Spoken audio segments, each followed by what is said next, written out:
BPF দলক ধূলিসাৎ কৰিব লাগিব। বিজেপি নাহে, কংগ্ৰেছ UDF এনে বকি আছে একো নাই। বিজেপিৰ দল হেলিকপ্টাৰ উৰাই উৰাই মানুহক চমক দেখুৱাব খুজিলেও তেওঁলোকৰ এটা বা দুটাৰ বাহিৰে কচি তেওঁলোকে বেছি নাপায়। সেইকাৰণে আমাৰ জয়ী হ'ব, আপোনালোকে জয়ী হ'বই হ'ব, কিন্তু এইটো নামে গুণে হ'ব লাগিব। চৰাইবিলাক আটাইতকৈ বেছি ভোট পাই পেলাই আমি জয়ী হ'ব লাগে। আৰু গোসাইগাঁও সাব ডিভিজনৰ ভিতৰত যদি আমি পৰ্বতজোৰাক লগত লওঁ তেতিয়া 6টা সমষ্টি হৈ যায়।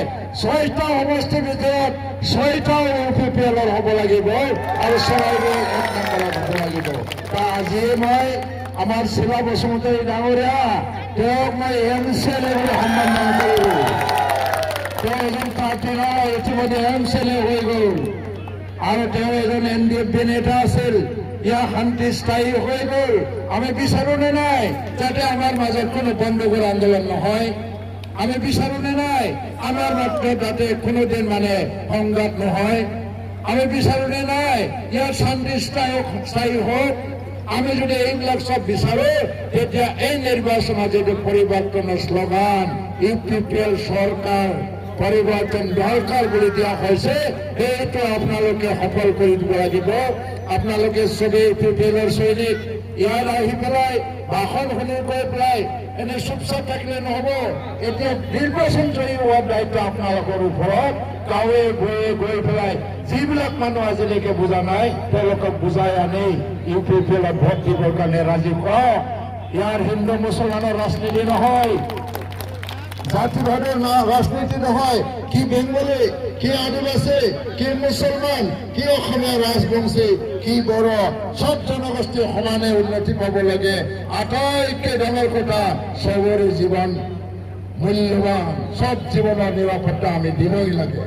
সেইটো আমি UPPL দিব লাগিব। সামাজিক নিৰাপত্তা দিব লাগিব, অৰ্থনৈতিক উন্নয়ন দিব লাগিব। আৰু বহুত ডাঙৰ আটাইতকৈ ডাঙৰ এটা কাম আমাৰ সন্মুখত দেখা দিছে, সেইটো হ'ল দুৰ্নীতিগ্ৰস্ত মানুহবিলাকক বাছি বাছি আমি শাস্তি প্ৰদান কৰিব লাগে। এইটো 4 দিন পিছত কৰিব লাগিব। আপোনালোকে বিজয় উৎসৱ পালন কৰিবৰ কাৰণে এতিয়া পেণ্ডেল বনোৱাই ৰেডি হৈ থকাটোৱেই ভাল। আমাৰ সন্মুখত এই যে এটা অফিচ আছে, তাত মানুহ আছে দেখোন, মানুহ আছে জানো? আমাৰ অফিচবিলাকত UPPLৰ অফিচবিলাকত আজিও কোনো অফিচত মানুহ খালী হোৱা নাই, প্ৰায় অফিচ। সেইকাৰণে এইটো দেখা কথা, জনাৰ কথা। আমি জয়ী হৈ গৈছো। আপোনালোকে একমাত্ৰ আজি ইয়াৰ পৰা ওলাই গৈ পেলাই গাঁৱত শান্তিপূৰ্ণভাৱে কোনো ৰিগিং কৰিব নোৱাৰে, যাতে কোনেও টাকাৰ ফুলাব নোৱাৰে, টকাটো ভোটটো বিক্ৰী নকৰে বা কিনিব নোৱাৰে। তাৰ কাৰণে গাঁৱে গাঁৱে গৈ পহৰা দিব লাগিব, মানুহক বুজাব লাগিব যাতে মানুহে নিজৰ বিবেক বিক্ৰী নকৰে। এতিয়া দাবী ধমকিৰ ৰাজনীতি নচলিব। কাকো ভয় খুৱাবলৈ চেষ্টা কৰিব নালাগে। আৰু টকা পেলাই লাভ নাই। কোটি কোটি টকা পেলালেও কোনো দল ইয়াত দেখিব নোৱাৰে। ইয়াত অকল BPF মই ক'ব খোজা নাই, BJPও এনেধৰণৰ কিছুমান টকা পইচাৰ প্ৰলোভনৰ ৰাজনীতি কৰাটো দেখিছো। কোনোবা বড়ো গাঁৱত গৈ পেলাই দক্ষিণা বিতৰণ কৰিছে, কোনোবা বাঙালী গাঁৱত গৈ পেলাই শাৰী বিতৰণ কৰিছে, টকা বিতৰণ কৰিছে। BJP একে হ'ল নেকি? তেওঁলোকে প্ৰলোভনৰে ৰাজনীতি কৰে নেকি? আমি কিন্তু নকৰোঁ।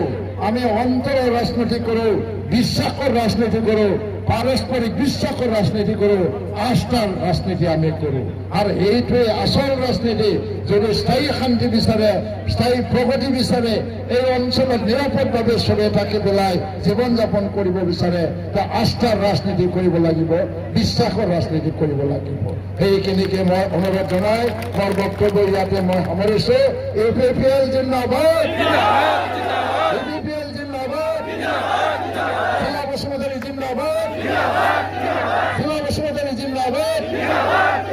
ডক্টৰ ছবিত ভোট দিয়ক, ডক্টর ছবিত ভোট দিয়ক। খুলুমবাই, আম বিদায় গুণাবাই, আম ফকিরা গণফান গাছ নেই।